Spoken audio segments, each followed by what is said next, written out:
Good morning.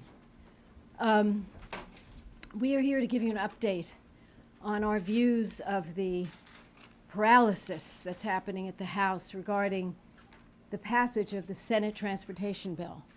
And we again call on the House to take up and pass the bipartisan Senate bill, which is so important for this country.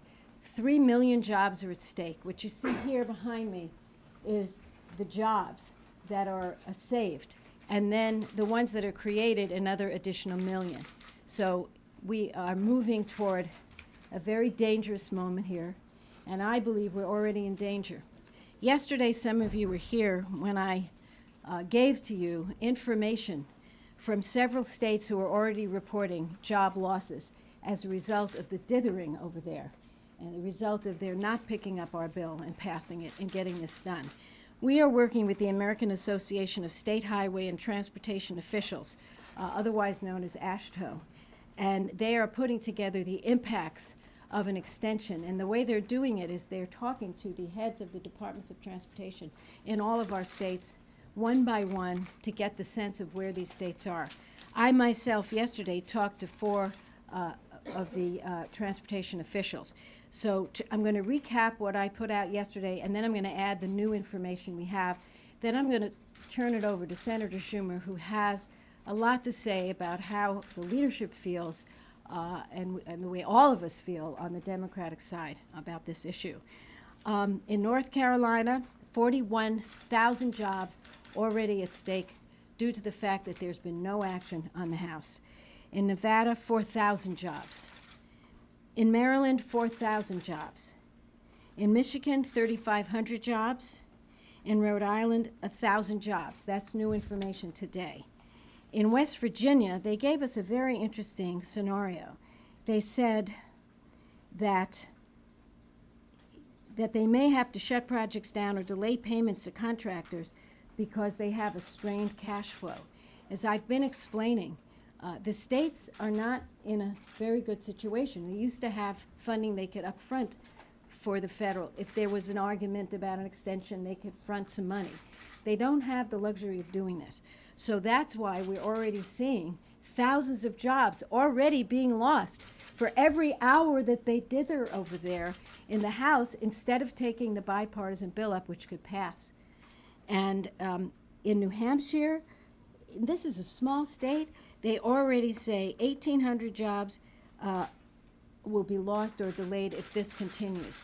So if you add this up, we're talking many thousands, and every day it gets worse and worse. So I'm here again to sum up, to call on the House, to call on Speaker Boehner, to do what Speaker Tip O'Neill used to do. I only speak of him because I was in the House when he was the Speaker. He would go to Democrats and say, you know, we got to get 218 for a transportation bill. Can you vote for it? If you said, you know, Mr. Speaker, I have a problem, he'd go straight to Bob Michael, the Republican leader, and he'd say, Bob, I need about 20 of your people to help me get to 218. And Bob would say, let me see what I can do. Then he'd come back and say, well, I can't get you 20, I can get you 18. Tip would come back to me and say, Barbara, I'm sorry, you got to rethink this. You're looking at Boehner. He hardly even talks to Leader Pelosi, as far as I can tell. And I know she's trying to speak with him as we speak. So again, I say to Speaker Boehner, you're the Speaker of the House. You're not the Speaker of the Republicans. Reach out to all your colleagues. And I want to commend the 4 Republicans that have stepped up to the plate already and said they are ready to vote for the Senate bill. It gives me a great honor to introduce Senator Schumer from New York. Thank you, Senator Boxer. And once again, and I want to thank Senator Boxer for her amazing leadership on this bill. Who would have thought that Senator Boxer could team up with Senator Inhofe and produce a bill that would get 3/4 of the Senate to vote for it? Now, in the old days, it would have been easy, but we know how difficult it is these days, and it speaks to both the quality of the product they put out as well as her tenacity. And I want to thank Senator Begich, a member of our leadership team as well, who has been in constant touch with groups around the country who care about this, large groups, small groups, Democrats, Republicans, labor, business, and done a great job getting everybody on board.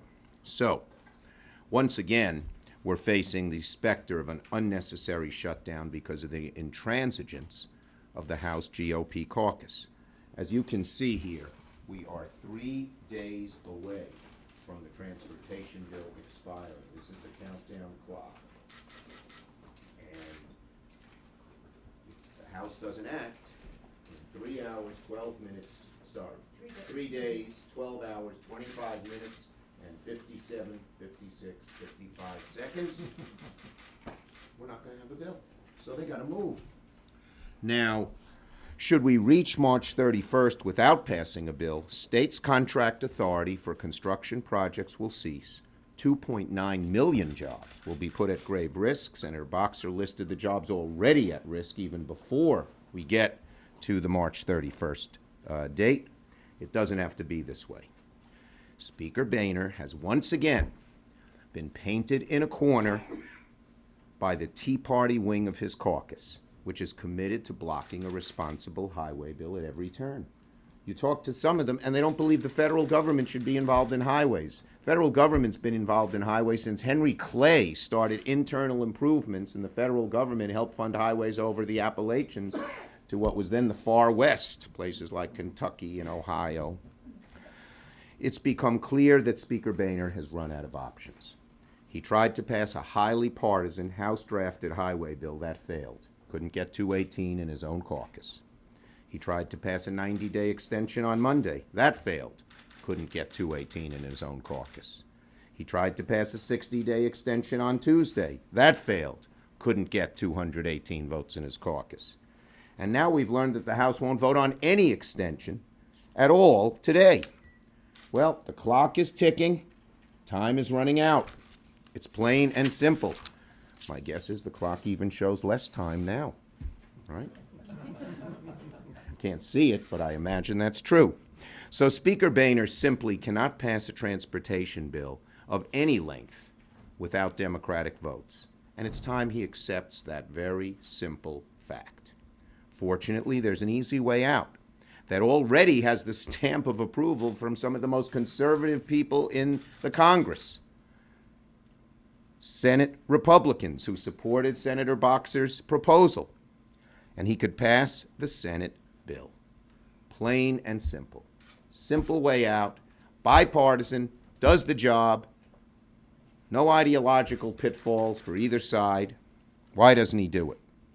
So, unfortunately, it looks like we're beginning to get a little bit of a replay of the payroll tax cut episode, that sad episode. And it ended up pretty sad, I think, for the House Republicans because they didn't see the inevitable. Just like then, the Senate passed a bipartisan bill by an overwhelming margin. Just like then, the Speaker originally said he would act based on the Senate compromise, but then he went back on what he said, pressured by the Tea Party wing in his caucus. And just like then, with the deadline looming, the Speaker is unable to pass an alternative measure and is resorting to asking the Senate for a conference. We all know how the payroll tax saga ended. Republicans started turning on the Speaker and calling him to pass the Senate bill. This is happening here too. 3 House Republicans, not the usual suspects, but mainstream Republicans, 4. 3 are not the usual suspects. Walter Jones, well, he's opposed them many times before. 4 House Republicans, but people from the heartland of Republicandom, like the 2 Congress members from suburban Illinois, called for him to pass the Senate bill. These are major cracks in the dam, and we believe it's the start of a trend. The Senate bill is about 24 publicly declared Republicans away from having the votes needed to passing. Of course, we believe if he put it on the floor today, those more than 24 would materialize right away. We believe we have those 24 Republicans in the House. They may not be publicly declared, but they are there. The Senate 2-year can be a lifeboat for Speaker Boehner. He should take it before it's too late. Now let me call on Senator Begich. Thank you very much. I won't add too much more except to say that, my experience, as some of you have already heard, when I was mayor of Anchorage, I was chair of the MPOs, the receiver of these federal funds. And so we had to manage when these situations occurred. And as you see the numbers starting to grow in each state of the amount of people that are being projected to be laid off or delayed in hiring or contractors not working, I saw it firsthand when I was mayor, when we had to wonder, when I wasn't here, I was there wondering what are they doing back there in Congress when they do these continuations. Now being here, I clearly understand what's going on. And the sad part of this is, as mentioned more than once here, 74 votes on this side of the House and the Senate, both Democrats and Republicans from all walks of life, supported a very strong bipartisan bill to rebuild our infrastructure in this country. And if you ask anyone, and as Senator Schumer said, I've been on the phone talking to groups all around this country, I mean, our infrastructure is at a D rating or D minus. It's unbelievable where we are. And for us not to move forward and move this bill, and on the House side, it is very clear that if the leadership would put it on the floor, it would pass. There are Republicans who are anxious to vote for this because they recognize the jobs that would be created in their community or retained. And they also are now starting to hear exactly what we started to lay out today and yesterday Senator Boxer laid out, and that is more and more communities across the country are indicating what they're going to have to do to slow down their projects or not have them at all. And I will tell you, from a state that deals in winter construction and several states that have northern climates, in northern New York, for example, it's all weather conditioned.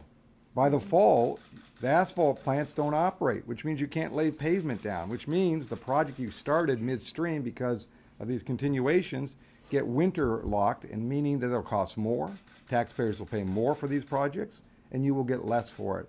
That's what this action is all about on the other side, is taxpayers will pay more at the end of the day, and they will see a less of a project. So I can't say enough, more than what my colleagues have said, that it is clearly time to move this bill. It is clear there is bipartisan support over there if the leadership would just cut it loose and let the votes stand where they stand. Because I agree, this is like, payroll tax 2. We're about to see it now again.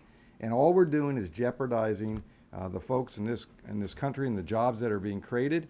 And it's an incredible opportunity to continue to move our economy forward in a simple action that could happen right away. And the net result is no interruption.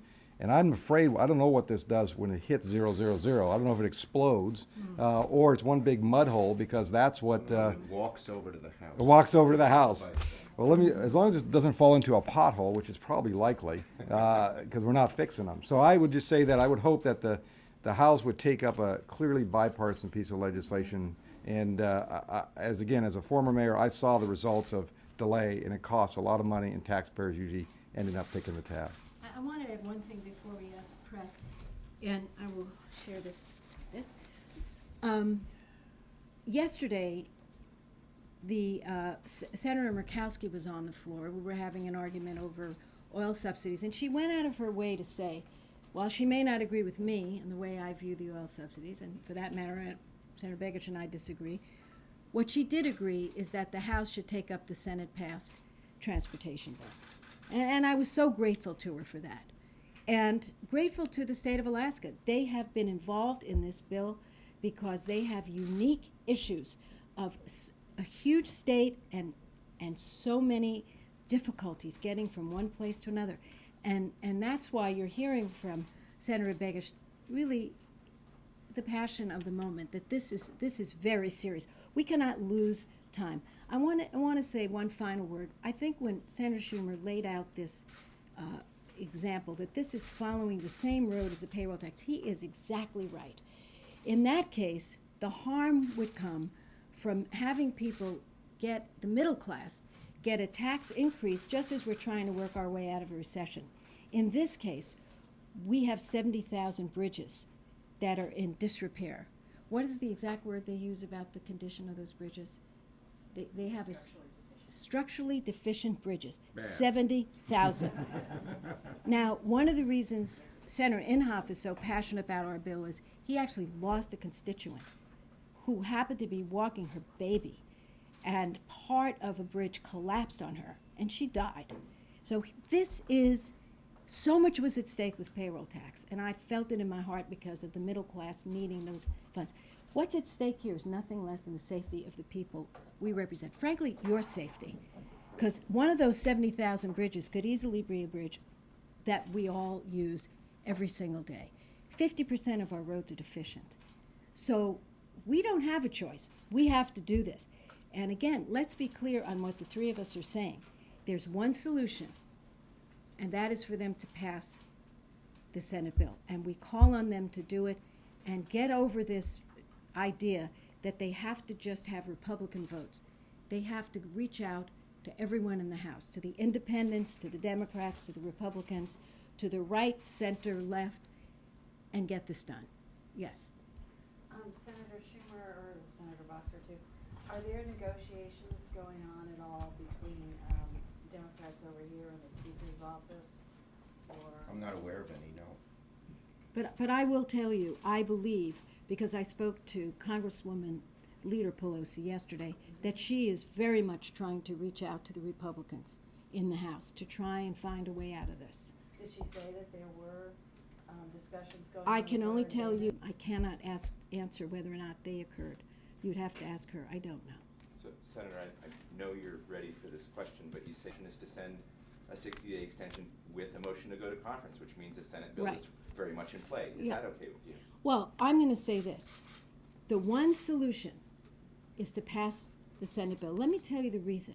It was the same thing on payroll tax. You know, why delay? I have read you, and I'm happy to share this with you, the layoffs that are already occurring. Every day there's an extension. So our standpoint today is, please pass the bill. Any delay is thousands of jobs lost, thousands of workers. And I've said this numerous times, and I reiterate. Construction industry unemployment is 15% plus, and housing is still not moving forward. They need these jobs desperately, and we have to move to the path of least resistance, which is the path to the Senate and the Senate passed bill. Yeah, let me just follow up. They can't pass it.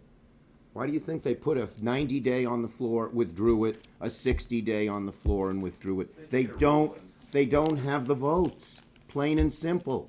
That's why they didn't move forward with it. And maybe they were hoping that Democrats would come out and just vote for a straight extension. But the first person who got on the floor was Nick Joe Rahal, who was head of the Transportation Committee over there, and said no, pass the Senate bill. So Then he's Speaker, ranking member. sorry. He will be head hopefully next year if they keep up these shenanigans. Glad you said that. Or the different clock. Yeah, different clock. And then Leader Pelosi got on the floor and gave a very strong speech in this regard. They can't pass it. And, you know, adding in, well, maybe we'll go to conference? How's that going to help? Their Tea Party folks want a dramatic cut in dollars. Well, this is interesting. They're Tea Party folks, or I would say the right wing of the Republican Party over there. They first want to devolve all of this back to the states. They want Right. no transportation bill. Now, Senator Schumer went way back to the founding of the country, practically, to tell you how long. I will just take you back to Dwight Eisenhower, who created the Highway Trust Fund and said, this is logistics. We can't have an economy that can't move goods and people. And since that moment, and he was a general, he understood logistics. Since that moment, we have never had a House or a Senate turn its back like we're seeing over there. Never had it happen. And it's just tragic. And you know, let's not overlook the fact that every day, I said every day means job loss for an extension, but here's another point. Every day bankrupts the fund because they're not filling the fund. We fill the fund. We found a bipartisan way to fill the fund. They don't fill the fund with their extension. So they are essentially, and they're supposed to be fiscally conservative, they're draining the fund and leading the fund toward bankruptcy. Senator Schumer probably, but is Senator Reid prepared to depart for the recess without this being resolved? Well, the bottom line is there's an easy way to resolve it, which is for them to pass the Senate bill. And we are hopeful that it's the House's decision here. What are they going to do if we're getting close to the deadline They're in the same morass they're in now. They should pass the bill. And that's what we want them to do. That's right. You know, I want to say, Senator Schumer, this is really directed to you. When the House passed their IPO bill, there were a lot of us who had problems with it. Some of us didn't vote for it because we wanted to fix it more, okay? We wanted more investor protections. Senator Reid got that bill through and sent it to the president's desk. So I'm asking rhetorically, if we can take a Republican-passed bill over there and bring it over here and get it done and sent to the president, why are they having so much trouble taking a Democratic-led bill, which has bipartisan support, and send it to the president? I mean, it's just, you have to ask yourself, what is really happening? Part of them want to devolve this all, and the other part wants to cut it.